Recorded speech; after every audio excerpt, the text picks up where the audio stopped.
Halo, aku mau sharing tentang khotbahnya Pastor Berry dengan judul Jangan Biarkan Tuhan Sungkan Menghajarmu. Ini bagus banget khotbahnya. Kenapa aku bilang bagus? Karena ini relate dengan kehidupan kita semua lah, boleh dibilang. Nah, di sini Pastor Berry bilang kita mau nggak punya temen yang eh, kita mau punya temen yang mana nih?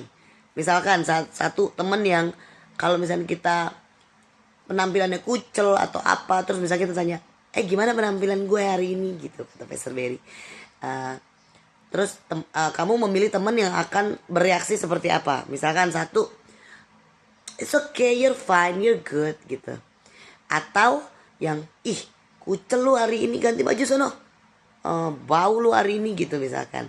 Nah, kamu pilih temen yang seperti apa gitu. Nah, di sini tuh Pastor Berry berkata gitu kan, di mana Tuhan menghajar Raja Daud, dan di satu sisi kita juga bisa melihat di mana Tuhan keep silent dengan Samson dan Esau, Raja Esau gitu. Nah, di sini kita bisa membedakan dari kedua cerita ini ya, gitu. Misalkan Pastor Berry bilang waktu pas Raja Daud berzina. Nah, besokan harinya itu Tuhan langsung mengirim Raja Nathan untuk memperingatkan dan memberi punishment lah gitu. Di situ Tuhan bilang, aku berikan kamu 3 pilihan. Misalnya ya kalian bisa baca sendiri lah ya di Alkitab ya, 3 pilihan itu apa, dan itu mempengaruhi semua bangsanya gitu. Dimana Tuhan memberikan 3 pilihan dan akhirnya akhirnya Raja Daud memilih untuk lebih baik rakyatnya itu menderita penyakit sampar gitu daripada mati di medan peperangan dan lain-lain gitu. Nah, di situ Tuhan itu memberikan pelajaran kepada Raja Daud dikala Raja Daud itu melihat rakyatnya itu menderita karena penyakit sampar itu, dan di situ dia merasa hatinya itu sedih sekali melihat rakyatnya menderita.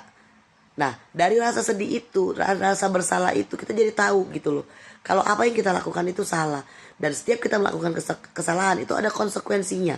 Makanya Tuhan itu menghajar Raja Daud sebegitu rupa dalam hidupnya. Itu udah boleh dibilang cerita yang kita sering banget dengar gitu. Nah, itulah pernyataan bagaimana Tuhan mengasihi Raja Daud. Nah, kadang-kadang orang-orang bilang, loh kok tapi kan kalau mengasihi itu kan harusnya nggak boleh dihajar dong, nggak boleh dikasih peringatan, diberikan kelonggaran dan lain-lain. No, di situ justru dimana Tuhan memberikan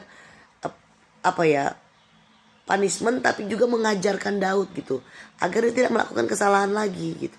Padahal di sini kan mungkin orang bilang, kan katanya Raja Daud itu Tuhan bilang after my own heart. Nah, justru itu, kalau kita masih sayang sama seseorang, kita masih sayang sama orang tersebut, kita pasti kan peduli, kita nggak mau orang tersebut itu terluka ke depannya.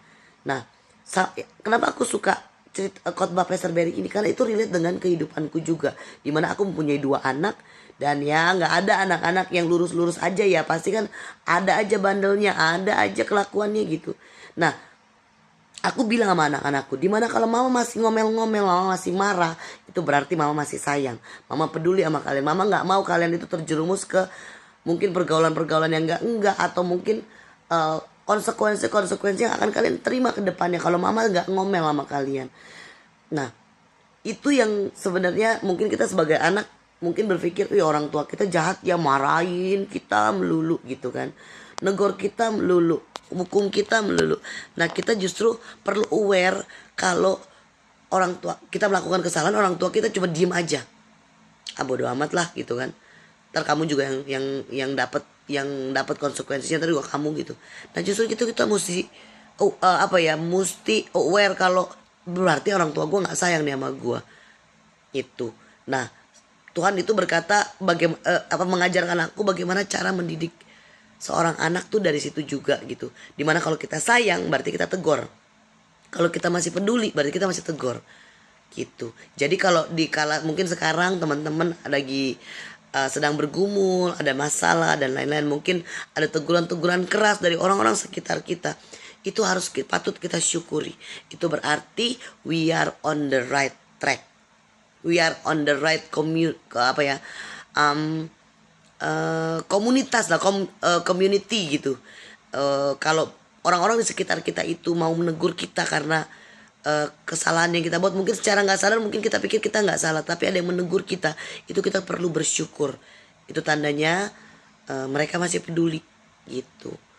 Justru kalau misalnya kita mesti menghindari orang-orang yang cuma manis bibir, itu juga bahaya, karena itu tandanya mereka cuma mau play safe, main aman, mereka nggak peduli sama kamu gitu ya. Oke, segitu aja mungkin sharing dari aku. Semoga memberkati kalian and God bless you.